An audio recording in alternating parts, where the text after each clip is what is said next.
we have seen, of course, the ferries crossing onto either side of the channel, and Cyrus Oguna, speaking earlier, did say that that is one of the reasons they have yet to begin this exercise. Can you tell us what is happening right now? Well, Edmond, indeed, this is the climax now of the retrieval of the car that is sitting deep inside 57 meters in the Likoni channel, and those pictures coming to you live. That is the equipment that we have been waiting all along, and as you can see, it has already arrived in position, and those are the equipment I understand are coming from an engineering company at the port of Mombasa, and it is now that time when now the vehicle will be retrieved. That is the specific spot where the balloon was this morning, but right now the floater has drifted like 50 meters apart from where that particular the machine is, but I understand that is because of the tides. The ocean is currently, at least the tides are over 1 meter high, and also there's currents in the ocean, but I believe that the vehicle is still stuck in the mud as of the position that was given yesterday, and those are the equipment. Now we're waiting to see how they're going to launch it. What we can only see is that there are four there are four pillars that are located in the corners of that thing that looks like somehow it's a boat, but it has containers, it has an engine, and I can see four pillars that have been covered with something like a tent and wrapped with somewhat like a polythene bag, I think. Yeah. But once they open it, then I guess we'll see how that particular equipment will be launched. But as I said earlier, there are two ways to do this. One is to tie the balloons on the vehicle, then wait for it to come afloat so that they pull it and put it on top of that equipment there. But we had the government spokesman, Cyrus Oguna, saying that the media will also have an opportunity to take pictures of what will be unfolding right inside there in the ocean, but of course also cautioning media and of course also members of the public to be careful on what we are showing, because we have to be sensitive. This is a sensitive issue. The family also need to be considered when it comes to the entire coverage of this. But we're here and we are monitoring, making sure that we inform our viewers on what is unfolding here.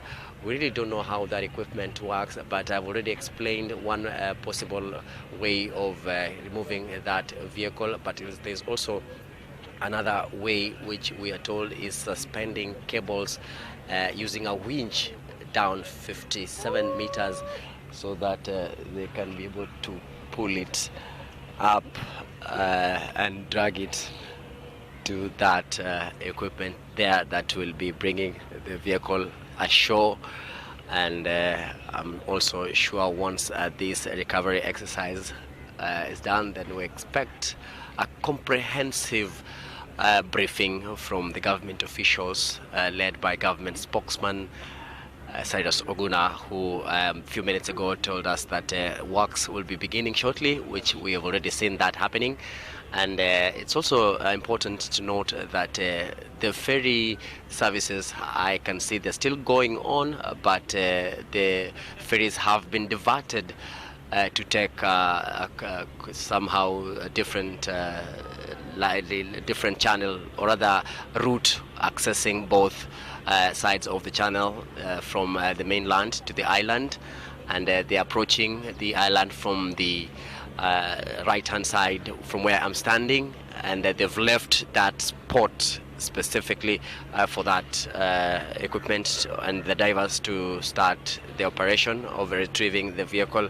We also had earlier Ron, while Cyrus Oguna was giving out his statement and saying that they were waiting for two big ships that were currently docking at the port of Mombasa to leave the port so that they can be able to go on with the exercise. But I have not seen those ships passing, and I believe they've agreed with the officials of the Kenya Ports Authority to hold the ships and to ensure that they conduct this operation and finish it as soon as possible, so that the operations at the port returns to its normal schedule and timings. But we're here, we are told that it is an exercise that might likely take a couple of hours, but Edmond, we're seated here, we're watching, and I'm sure also our viewers are keenly following that equipment. Now that it has turned and facing towards where we can clearly see there's a crane on top of it,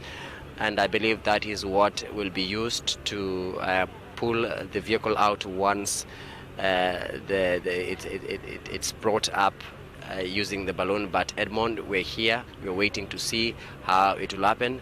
But just also, I don't know what you can add and or what you have concerning this particular operation, but we're here on standby, and I will be briefing you and our viewers on what is happening and what will be unfolding in this retrieval exercise of the vehicle in which baby Amanda and her mother sank with during the tragedy that occurred on 29th of September and Likoni Channel. Edmond. Thank you so much, Kevin Mutai, briefing us from the Likoni Crossing Channel. The exercise is about to begin, as we can see there are preparations. But right now on your screen, you see there one of the ferries crossing, and you can see how packed it is, really, as they cross over from either side of the channel from Kwale County onto the island and back. And those are some of the issues that have been spoken about in terms of the risks that are involved on that crossing. What you see right now on your picture is what's believed to be preparations by the authorities. They are just about to begin that exercise. Kevin did mention the issue of the crane. We see that there, the blue one right there. We believe it will be used at some point. And I'm not sure it can go all the way up to 57 meters. We believe that the balloons then will bring the car a bit up and up to a favorable height, perhaps, and then they can use the crane. We are here to see what happens in that retrieval exercise. So these are pictures of the authorities just getting ready to begin the exercise of retrieving the car and the bodies therein. 57 meters deep, underwater current, very heavy as well, as we were told there earlier. So we'll keep this on screen and have a look at what happens there. But